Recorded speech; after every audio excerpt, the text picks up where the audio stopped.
National पर।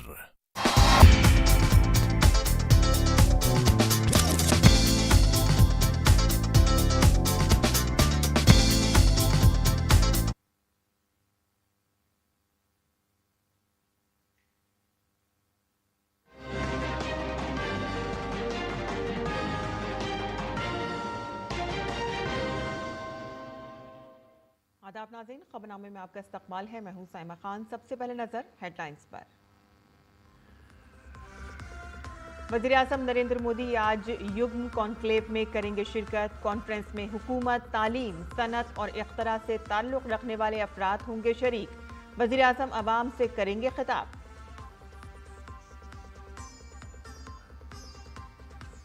पूरी दुनिया के सामने भारत ने की पाकिस्तान की सरजनिश। अक़वाम मुत्तहिदा के इजलास में कहा कि पाकिस्तान दहशतगर्दी को देता है फरोग़। आलमी बिरादरी तोड़े अपनी खामोशी।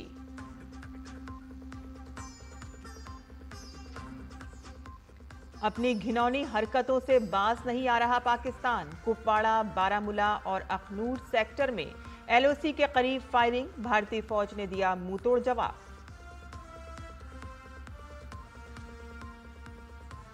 मेडिकल वीजे पर भारत आए पाकिस्तानी शहरियों को आज छोड़ना होगा मुल्क। हुक्म की खिलाफ वर्जी करने वाले तस्वुर किए जाएंगे गैर कानूनी, गैर मुल्की।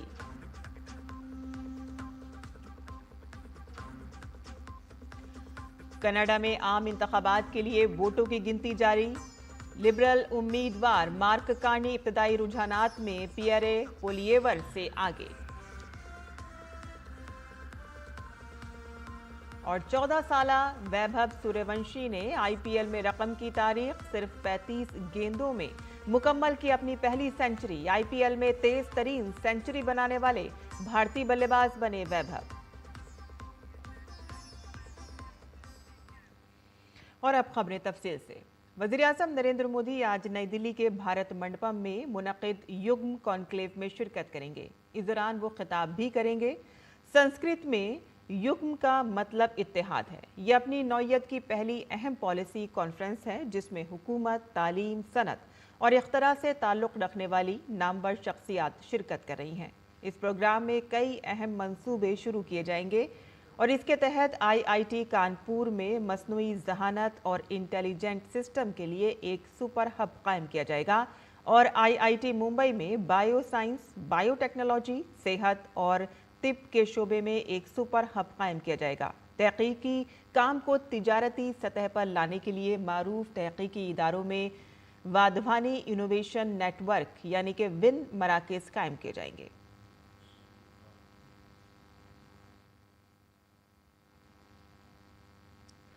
पहलगाम दहशतगर्दाना हमले के बाद भारत ने आलमी प्लेटफॉर्म पर पाकिस्तान की सख्त सरजनिश की है। वाज़ेह तौर पर कहा गया है कि पाकिस्तान एक शरपसंद मुल्क है जो दहशतगर्दी को फ़रोग़ देता है और इलाकाई अदम इस्तेहकाम पैदा करता है। अक़वाम मुत्तहिदा के इजलास में भारत की जानिब से नायब मुस्तक़िल नुमाइंदा योजना पटेल ने दहशतगर्दी के साथ पाकिस्तान के रवाबित का हवाला दिया और आलमी बिरादरी पर जोर दिया कि वह अपनी खामोशी तोड़े।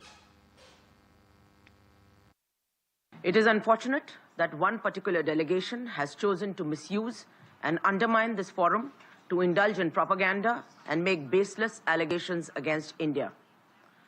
The whole world has heard Pakistan's Defense Minister Khwaja Asif admitting and confessing Pakistan's history of supporting, training and funding terrorist organizations in a recent television interview. This open confession surprises no one and exposes Pakistan as a rogue state fueling global terrorism and destabilizing the region. The world can no longer turn a blind eye. Pakistan जो आलमी platform पर अपने रवैये की वजह से मुसलसल सरजनिश का शिकार है, अपने इक़दामात से बाज नहीं आ रहा है। कल फिर पाकिस्तानी फौज ने LOC के पार कुपवाड़ा और बारामूला अजला के साथ साथ अखनूर सेक्टर में छोटे हथियारों से फायरिंग की। भारतीय फौज ने पाकिस्तान की कार्रवाइयों का मुतवाज़न और मौसर अंदाज में जवाब दिया। आपको बताते चले कि पाकिस्तानी फौज ने LOC पर मुसलसल छठे रोज भी जंगबंदी की खिलाफ वर्जी की है। पहलगाम हमले के बाद पाकिस्तानी शहरियों के मुल्क छोड़ने का आज आखिरी दिन है। मेडिकल वीजा पर आने वाले पाकिस्तानी शहरियों को दी गई इस्तिस्ना आज खत्म हो रही है। भारत में गैर कानूनी तौर पर मुकीम पाकिस्तानी शहरियों को 3 साल कैद और ज्यादा से ज्यादा 3 लाख रुपए जुर्माने की सजा हो सकती है। पहलगाम दहशतगर्दाना हमले के बाद भारतीय हुकूमत ने तकरीबन तमाम किस्म के वीजे मंसूख कर दिए हैं। ताहम तवील मुद्दती और सिफारती या सरकारी वीजा रखने वालों को इस हुक्म से इस्तिस्ना रखा गया है। दिल्ली में रहने वाले पाकिस्तानी हिंदुओं को भी इस फैसले से राहत मिली है, लेकिन उनकी भी तस्दीक की जाएगी। इसके अलावा हिंदू पाकिस्तानी शहरी जिन्होंने शहरियत तरमीमी कानून CAA के तहत दरख्वास्त दी है, वो भी इस कार्रवाई से छूट हासिल कर सकते हैं। पहलगाम दहशतगर्दाना हमले का एक और वीडियो सामने आया है। वीडियो में एक तरफ गोलियों और चीखों की आवाज़ें मंजर को खौफनाक बना रही हैं, तो वहीं दूसरी जानिब एक सयाह ऋषि भट्ट जिप लाइन पर वादियों से लुत्फानंदोज होते हुए नजर आ रहे हैं। जब ऋषि ऊंचाई पर अपने मोबाइल से ये वीडियो बना रहे थे, नीचे बाकी सयाह अपनी जान बचाने के लिए भाग रहे थे। इस वीडियो में सयाह गोली लगने के बाद जमीन पर गिरते हुए नजर आ रहे हैं। वीडियो सामने आते ही सोशल मीडिया पर वायरल हो गया। अब इस नए वीडियो की बुनियाद पर NIA जिप लाइन ऑपरेटर से पूछताछ करेगी और ऋषि भट्ट का बयान भी रिकॉर्ड करेगी।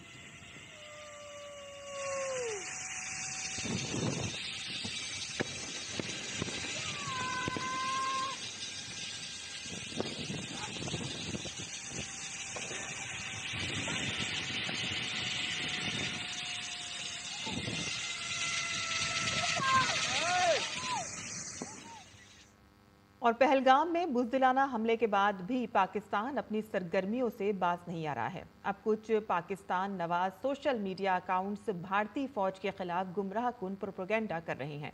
पाकिस्तान के हामी सोशल मीडिया अकाउंट्स झूठा दावा कर रहे हैं कि भारतीय फौज की तैयारियों से मुतालिक खुफिया दस्तावेजात लीक हो गई हैं। ताहम PIB फैक्ट चेक में ये दावा गलत साबित हुआ है।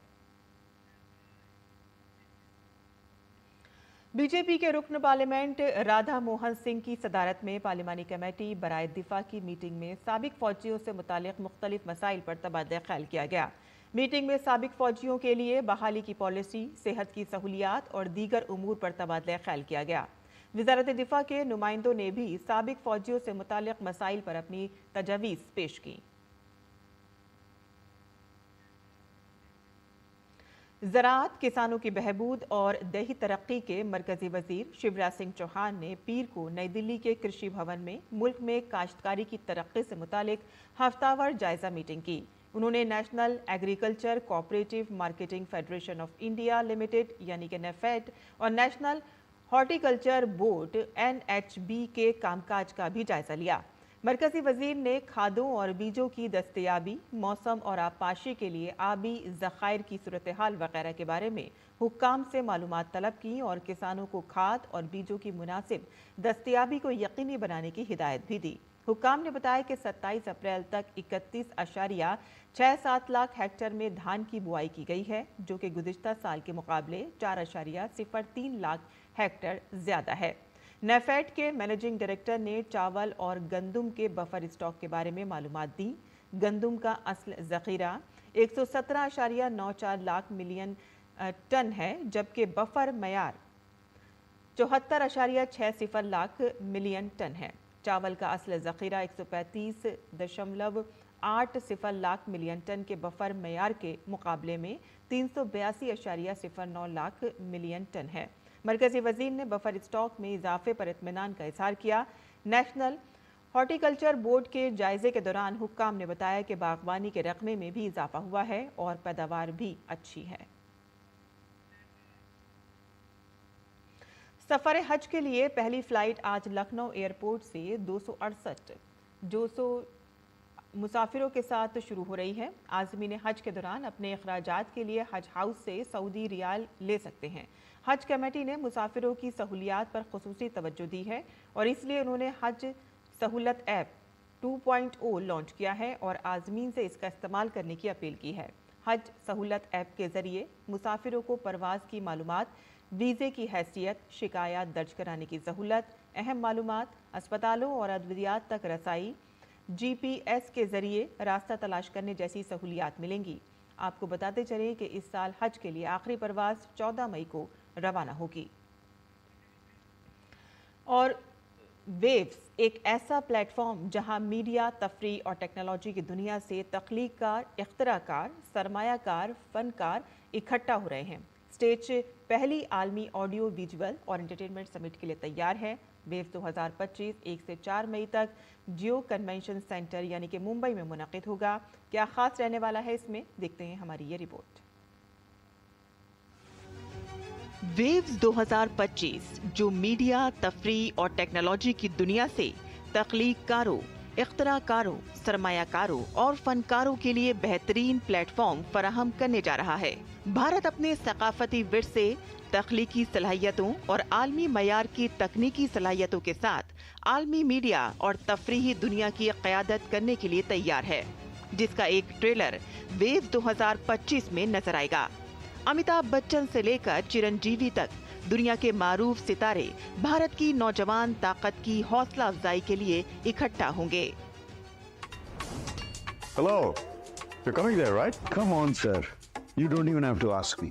The biggest names, the biggest ideas, the future of media is going to be shaped right here.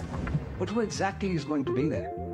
Global leaders, entertainment's के sharp minds और innovators who are breaking boundaries. Music हो, cinema या live performances, past, present और future icons, सब यही मिल रहे हैं। यार सब कह रहे हैं कुछ बड़ा होने वाला है, लेकिन क्या ये सिर्फ एंटरटेनमेंट के बारे में? This isn't just about entertainment. The biggest deals, investments, collaborations, this is where they happen. But who's actually leading the conversation? The Prime Minister himself is sitting down with industry leaders, shaping global policies and partnerships. PM is involved. So we're talking about setting global standards, shaping the future of the industry. Wow. Exactly. Global leaders, tech giants, creators, and investors. Everyone who is shaping the future of media is coming together.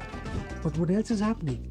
From AI-driven storytelling, virtual production, and next-gen content creation. All of it together on one global stage for the world to witness.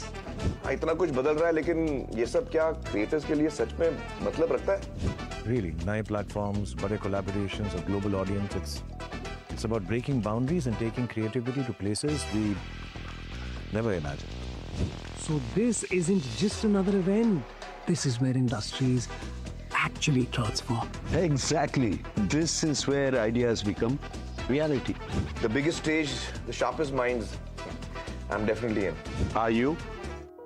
15,000 मुरब्बा metre पर फैला हुआ ये summit 100 से ज्यादा अहम नुमाइश कुनंदगान को इकट्ठा करेगा, जिनमें Netflix, Amazon, Google, Meta, Sony, Reliance, Adobe, Tata, Balaji telefilms, Dharma production, Saregama और यशराज फिल्म्स शामिल हैं। समिट का मरकज 1470 मुरब्बा मीटर में फैला इंडियन पवेलियन होगा, जो आर्ट से कोड तक थीम के तहत भारत के भरपूर विरसे का जश्न मनाएगा। तजुर्बे पर मबनी 4 जोन श्रुति, कृति, दृष्टि और क्रिएटर लीप जायरीन को भारत की तारीख और हाल के सफर पर ले जाएंगे। वेव 2025 में मुख्तलिफ रियासतों के खुसूसी पवेलियन भी होंगे, जो अपनी सकाफती और तख्लीकी सलाहियत का मुजाहिरा करेंगे। MSME पवेलियन और स्टार्टअप बूथ M&E के शोबे में उभरते हुए कारोबार और इख्तराकारों को सनत की अहम शख्सियात, सरमायाकारों और आलमी तफरीही और टेक्नोलॉजी के शोबे से ताल्लुक रखने वाले कलीदी स्टेक होल्डर से जोड़ेंगे। गेमिंग एरिना एक बड़ी तवज्जो का मरकज होगा, जिसमें माइक्रोसॉफ्ट और एक्सबॉक्स, ड्रीम 11, क्राफ्टन वगैरह जैसे मारूफ ब्रांड्स शामिल हैं। वेव्स 2025 वो जगह है कि जहां रिवायत और जिद्दत एक साथ आएंगे, जो कहानी सुनाने, टेक्नोलॉजी और तफरी के मुस्तकबिल को तश्कील देगी। Bureau report, DD news Urdu खबरें। और तालीम के मैदान में एक बड़ा इनकलाबी कदम उठाते हुए टेलीकम्युनिकेशन, डाक और IT के मरकजी वज़ीर ज्योतिरादित्य सिंधिया ने ज्ञान पोस्ट की नकाब कुशाई की। ज्ञान पोस्ट 1 मई से मुल्क में शुरू होगी। इस पोस्ट के जरिए तालीम से मुतालिक कोई भी किताब ज्ञानी पोस्ट के जरिए पूरे भारत में भेजी जाएगी। लोग इसे ज्ञान पोस्ट के जरिए भी ट्रैक कर सकते हैं और ये सहूलत काफ़ी सस्ती होगी। ज्ञान पोस्ट की सुविधा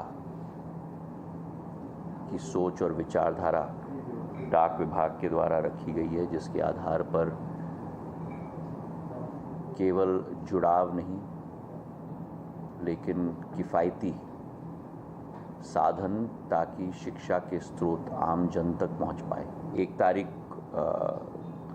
के शुरुआत इस सेवा की जाएगी। गज़ेट नोटिफिकेशन जारी किया गया है और उस गज़ेट नोटिफिकेशन के आधार पर 1 मई से ये सुविधा हम लोग शुरुआत कर रहे हैं। दारुल हुकूमत दिल्ली में पीर के रोज़ मरकजी वज़ीर तालीम धर्मेंद्र प्रधान ने हुकूमत हिंद की वजारत ख़जाना में एडिशनल सेक्रेटरी सज्जन यादव की किताब skilling mount UPSC inspiring stories of young IAS officers की रूनुमाई की। ये किताब नौजवान IAS अफसरान की मुतासिरकुन कहानियों का मजमुआ है जो तमाम तर मुश्किलात के बावजूद UPSC का इम्तिहान पास करने में कामयाब हुए, जिसे दुनिया का मुश्किल तरीन इम्तिहानात में से एक समझा जाता है। नीति आयोग के साबिक CEO और G20 के भारत के शेरपा अमिताभ कांत भी इस मौके पर मौजूद थे। प्रोग्राम से खिताब करते हुए मरकजी वजीर धर्मेंद्र प्रधान ने कहा कि ये किताब लाखों नौजवानों के लिए तहरीक का जरिया साबित होगी। उन्होंने अवामी खदमात को मजीद मौसर बनाने के लिए उहदेदारों की तशखीस की भी वकालत की। की जर्नी में हमने कई पड़ाव देखे। तब आज़ादी के समय में सरदार पटेल ने आप लोगों के बारे में कहा था स्टील फ्रेम है। अभी तो ऑल्टरनेटिव मटेरियल की ज़माना आ गया। अमिताभ कांत जी, हमें खुद को भी इवैल्यूएट अपग्रेड करना पड़ेगा, हमको इवैल्यूएट करना पड़ेगा, इवॉल्व होना पड़ेगा। आज की समाज की आवश्यकता क्या है? हम जिस एस्पिरेशन से यहाँ ज्वाइन किए थे, क्या उस एस्पिरेशन को हम उस एनर्जी को, उस प्रेरक तत्व को हमारी अंदर जिंदा कर पा रहे हैं क्या? मित्रों, जीवन में यही सबसे बड़ी चुनौती है। G20 के लिए भारत के शेरपा अमिताभ कांत ने कहा कि ये किताब मुल्क की खिदमत के लिए आने वाले नौजवान अफसरान के लिए बहुत मुतासिरकुन साबित होगी। Each story is a testament to what drives us, an unrelenting desire to serve India, our country, and create a positive impact. As you will turn the pages, you will find encouragement in the journeys of these 7 heroes and heroines that recognize that their victories are not theirs alone. They belong to all of us who strive for excellence and the betterment of our society and the betterment of India. किताब के मुसन्निफ और वजारत ख़जाना में अखराजात के महकमे के additional secretary सज्जन यादव ने कहा कि इस किताब से UPSC इम्तिहान की तैयारी करने वाले करोड़ों नौजवानों को मदद मिलेगी। तो इस पुस्तक के पीछे उद्देश्य यही है कि एक ऐसी किताब लाई जाए जो ऐसे बच्चों को जिनकी आंखों में लाखों सपने हैं IPS IAS ऑफिसर बनने के, लेकिन वो केवल सपना ही नहीं रह जाए, उनको एक मोटिवेशन मिले, उनको गाइडेंस मिले कि कैसे करना है, क्या पढ़ना है, क्या नहीं पढ़ना है, क्या स्ट्रेटजी होनी चाहिए। और जो 7 हीरो हैं इस किताब के, जिन्होंने बहुत संघर्ष करके ये मुकाम हासिल किया है, उनकी कहानी से वो प्रेरित हों। कॉमर्स और सनत के वजीर पीयूष गोयल ने लंदन में ब्रितानिया के तिजारत और कारोबार के वजीर जय रोनाल्ड से मुलाकात की। मुलाकात के दौरान उन्होंने इस मीटिंग को भारत ब्रितानिया इक़्तिसादी ताल्लुकात को गहरा करने के अज़्म का हिस्सा करार दिया। मीटिंग के बाद गोयल ने ट्विटर पर लिखा कि मैं 2 रोज़ा बातचीत के लिए लंदन पहुंचा हूं, जिसका मकसद 2 तरफ़ा तिजारत और सरमायाकारी के ताल्लुक़ को मजबूत करना है। अपने पहले प्रोग्राम में मैंने ब्रितानिया के वज़ीर बराए तिजारत और कॉमर्स जय रोनाल्ड्स के साथ एक मुफीद मुलाकात की थी ताकि आज़ाद तिजारत के मुआहदे पर बातचीत को आगे बढ़ाया जा सके। ब्रितानिया, नॉर्वे और यूरोपीय यूनियन के साथ भारत के तिजारती और सरमायाकारी के ताल्लुकात को मजबूत बनाने और अहम ममालिक के साथ तिजारती मुआहदों को तेज़ करने के लिए इस दौरे का मकसद भारत और ब्रितानिया के दरमियान मुजव्वज़ा आज़ाद तिजारती मुआहदे के लिए बातचीत को हतमी शक्ल देना है। शुमाली और मगरबी भारत शदीद गर्मी और लू की जद में है। दिल्ली NCR समेत शुमाली और मगरबी भारत के बेशतर हिस्से, जम्मू डिवीज़न, हिमाचल प्रदेश के मैदानी इलाकों को शदीद गर्मी का सामना है और इसके साथ ही आज से 1 मई तक मौसम आम तौर पर खुश्क रहने का इम्कान है।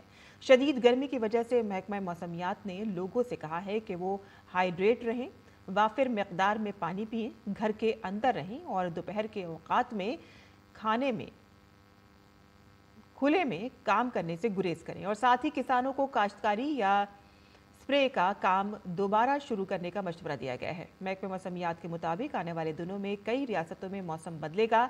2 से 3 मई को शुमाल मशरिकी और मुल्हका वस्ती भारत में अलग अलग मकामात पर बारिश और गरज चमक के साथ बारिश का इम्कान है। और नाज़रीन, अब पेश है दिल्ली से शाया होने वाले उर्दू अखबारात का मुख्तसर जायजा।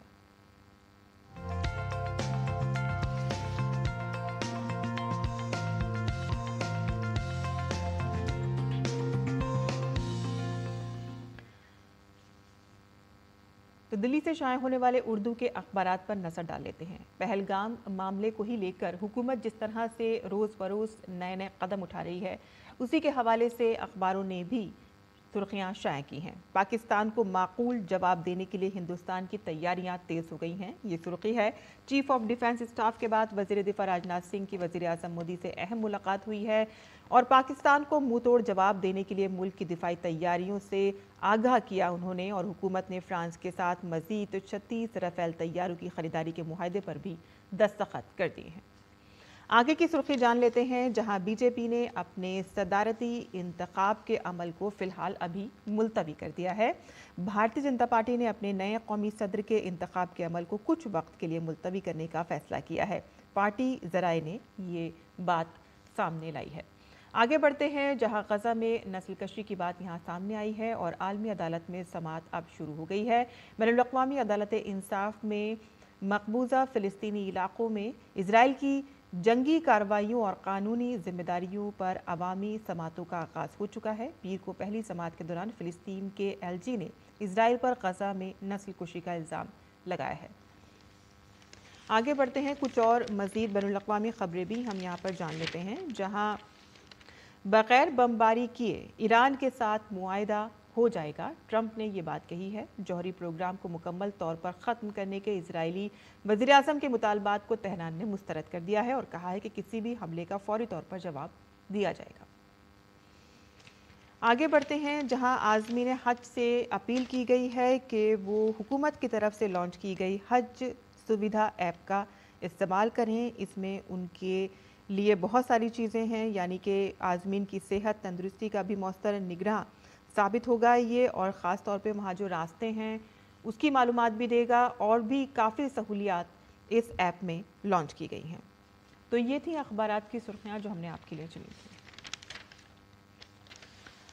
और आगे बढ़ते हैं, कुछ मज़ीद बैनुल-अक़वामी ख़बरें जान लेते हैं, जहाँ कनाडा में आम इंतख़ाबात के लिए वोटों की गिनती जारी है। इब्तदाई रुझानात में लिबरल उम्मीदवार मार्क कार्नी पियरे पोलिएवर से आगे चल रहे हैं, तो वहीं कैनेडियन ब्रॉडकास्टिंग कॉरपोरेशन के सर्वे तखमीने के मुताबिक हुक्मरान लिबरल पार्टी बढ़तरी बरकरार रखे हुए है और वो कंजर्वेटिव पार्टी से तकरीबन 3% वोटों से आगे है। हाउस ऑफ कॉमन्स में सीटों के तखमीने के मुताबिक लिबरल को कंजर्वेटिव की 125 के मुकाबले में 180 सीटों की बढ़तरी हासिल है।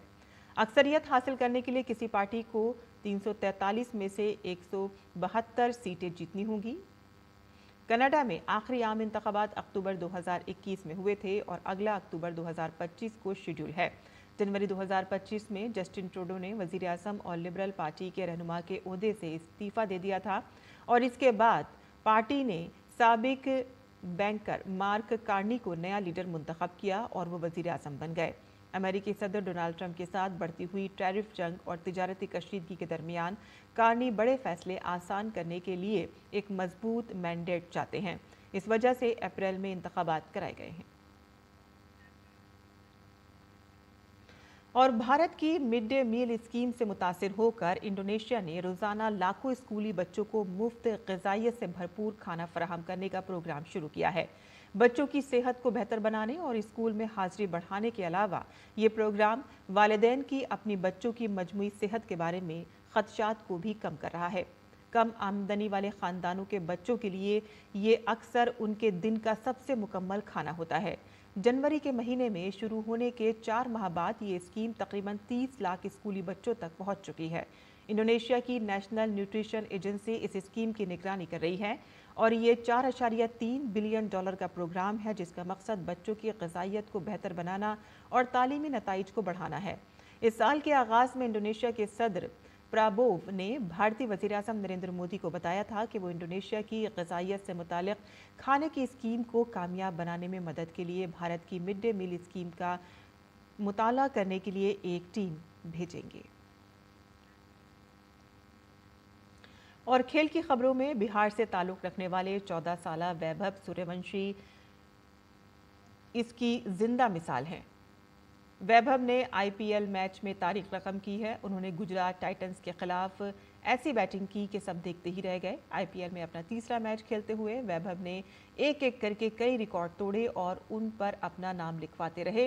वैभव सूर्यवंशी ने सबसे पहले IPL की सबसे कम उम्र निफ सेंचुरी स्कोर की और उसके फौरन ही बाद वो सबसे कम उम्र सेंचुरी बनाने में भी कामयाब हो गए। और यही नहीं, वो अब IPL में सबसे तेज सेंचुरी बनाने वाले भारतीय बल्लेबाज भी बन गए हैं।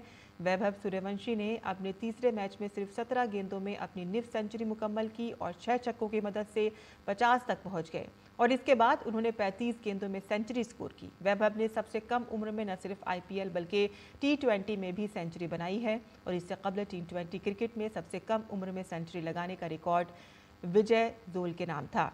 महाराष्ट्र के लिए खेलते हुए उन्होंने 2013 में मुंबई के खिलाफ 18 साल और 118 दिन की उम्र में सेंचुरी बनाई थी। तो वहीं वैभव सूर्यवंशी ने 14 साल 32 दिन की उम्र में T20 क्रिकेट में सेंचुरी बनाई। वैभव सूर्यवंशी को IPL 2025 के लिए गुज़िश्ता साल के आखिरी में मुनक़िद मेगा नीलामी में राजस्थान रॉयल्स ने 1 करोड़ 10 लाख रुपए में ख़रीदा था और इसके साथ ही वो IPL का मुआहदा हासिल करने वाले सबसे कम उम्र खिलाड़ी बन गए थे। और अब पेश है मुल्क भर के मौसम का हाल।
और इसी के साथ ही हमारा खबरनामा यहीं ख़त्म होता है। हमारी पूरी टीम को इजाज़त दें। आदाब।